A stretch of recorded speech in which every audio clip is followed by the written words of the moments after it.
Hey everyone, it's Skyee here. Welcome to my channel, or welcome back to my channel.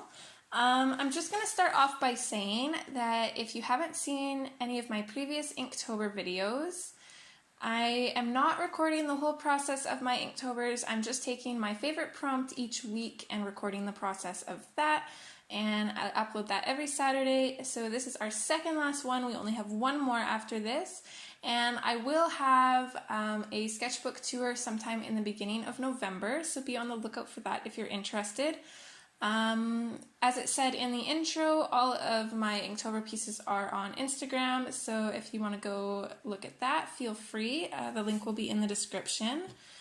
I am following the official prompts by Jake Parker. This is my second year at Inktober, and I feel like I'm slowly drowning a little bit this year just because I haven't had as much time as I did last year. So last year I think I started off terribly and I got better, and then this year I feel like I started off really strong and have been slowly slipping since. But we're more than halfway done, so hopefully that changes in the second half. For the drawing of this, I'm using just a normal 0.7 mechanical pencil, nothing fancy. I'm also using a Prismacolor kneaded eraser. You'll see that when I'm thinking or get a little antsy, I tend to pull and stretch it. It's just kind of a coping mechanism, I guess.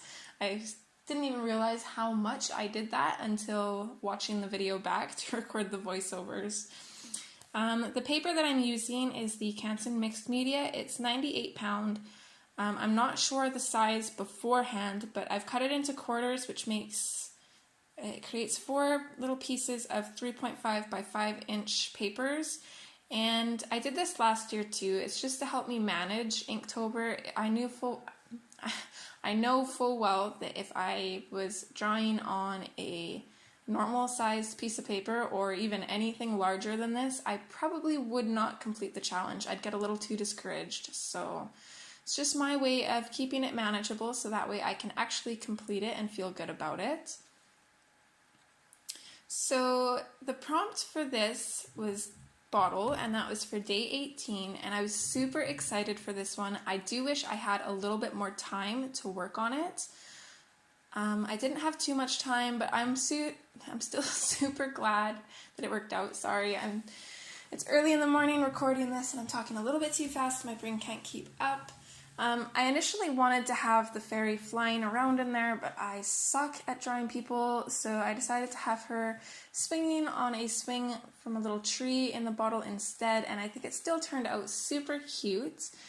Once I had everything drawn, I'm going back in with the Staedtler pigment liners, and right now I'm just going over everything with a 0.1 liner, and then later on, once I have that all done and erased, I'll go in and just kind of heavy up the line work a little bit with the 0.5. I do have a 4 set, and I wish I could make some more line variations in my drawings. Unfortunately, I decided to use the other 2 pigment liners over top of my Prismacolored pencils, which apparently was not a good idea because now they don't work. So, lesson learned there. I will replace them hopefully by next year.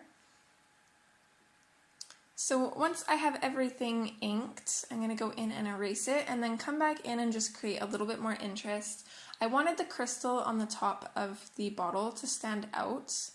That's also going to be my element with a pop of color. So I've been trying to keep everything mostly black and white this year and just do a little bit of color for something to stand out. And I've actually really been enjoying that. I think I'm probably going to continue doing that throughout the years. I don't mind making the black and white pieces, but I do love having a little bit of color in there just to make it really stand out. So now that I've got all of my line work done to where I'm happy with it, I'm going to go in and start using liquid ink just to kind of create some interest.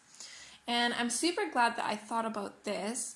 Initially, I was going to make a little frame around it, but then I decided to kind of just cover up the corners to create kind of like, as if this was like an image in like a scrapbook or something. I don't know. I thought it would be interesting, and I really like the look of it after. So the ink that I'm using is just Daler Rowney Black India ink. This was just a cheap $3 ink that I got at Walmart last year, and It's definitely worth the price. It's still going strong. I haven't even used half of it. I probably won't even use half of it by the end of this Inktober. I'll probably have it for a couple more years at least. The brush that I'm working with is just a number 5 round. It's also a Daler Rowney brush, just another cheap set of brushes I got from Walmart. So I decided to start in on the background first. I went in with a wash of water. I'm kind of playing around with more techniques with the ink this year. I'm still not very good with it, as you can probably tell, but it's still pretty fun. No idea what I'm doing, but for the most part, I'm able to achieve what I'm going for. And I do use my hairdryer to dry everything, just so I don't have to wait a crazy long time for the ink to dry, especially because I did do quite a few ink washes on this page. And I'm not sure what the end attachment on the hairdryer is. It's just kind of like a flat attachment, but I really like it for the paper because it dries it flat, so it doesn't buckle very much, which is really nice. So after doing that, I thought that the whites on the corners stood out a little bit too much, so I decided to go in with one more ink wash on the background just to make it so that way the corners would still stand out, but not stand out so much to the point that they look like they don't belong. So we're going in with one more ink wash on the background.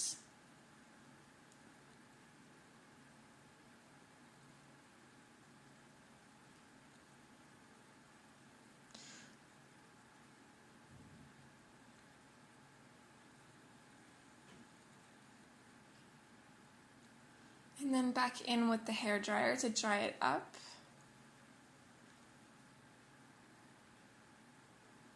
And if you can read on the back there, on the back of this piece of paper, it says bottle full of eyeballs. That was my initial thought, but I thought just a bottle full of eyeballs might be kind of boring, and although I don't mind drawing eyes, drawing a whole bunch of them just didn't seem like a very fun thing to do when I decided to record this, so instead we've got a little bottle, and I'm not sure if I said this already or not, but I almost wish that I'd have put a little tag around the neck of the bottle saying fairy dust, except I didn't really think about doing that until right here, and I'd already had the background kind of finished, so I decided that it probably wouldn't really work and just continued with what I was doing, but it would have been a pretty neat idea. So next we're just going in with more liquid ink and just giving more definition. I did a lot of different layers of ink. This is probably the most layers I've done so far this year because I really did not want to mess this one up. And I can definitely see that taking your time with doing the ink is very helpful. I got a lot more interest in this page than I did with any of my other Inktober's so far, I would say. And I had a lot of fun adding shadows and depth and not really worrying about what was going to happen. I find with ink it's a little bit unpredictable, and that kind of makes me a little bit worrisome, but I decided to just go ahead and wing it and hope for the best, and I think it worked out pretty well. So lastly with the ink, I'm just going to go over the whole bottle just to kind of make it cohesive with everything else. I thought about leaving it white, but I didn't want it to stand out too much. So instead, later on, we're just going to highlight the whole bottle in white, and I think that definitely helped. So next for the pop of color, we're doing the crystal cap, and I'm going in with the Derwent Inktense. The colors I used were indigo blue, bright blue, and iris blue. And then I'm going in with the Pentel Aquash brush just to kind of activate it. I think that's what that brush is called. I usually don't use this one, but this is just the first one that I grabbed.